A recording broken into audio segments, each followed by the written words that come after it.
In this video, I'm going to share with you the technique I used to make this Bible journaling page. I'm starting with just sketching out with my pencil. I did not do anything to prep my page. I just put parchment paper behind it.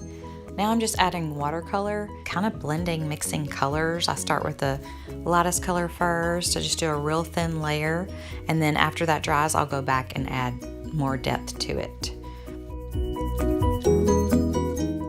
I will blend some similar colors like blues, lighter and darker blues, and then maybe a little purple, as you can see right there where the blue part of the flag is.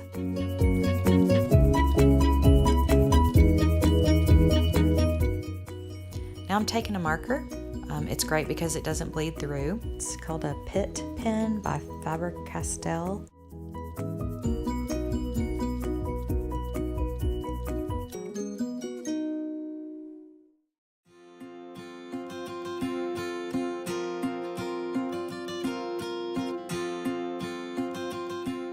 I'm making the letters thicker so they'll stand out more.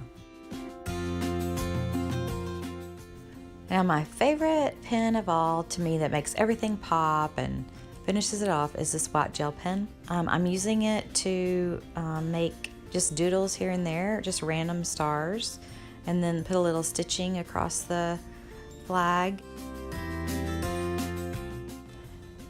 And the last thing I do is put a background with it. Of course, you could just leave yours plain. I wanted mine to kind of pop out of the background, and I used like a dark gray watercolor, which normally I would stay away from that. I really like the darker behind it. The white around the letters helps separate it from the dark background. I was really wanting to do a page like this to remind me of who's really in charge of this country, and that I need to remember that it's important to respect authority, because the Bible tells us to.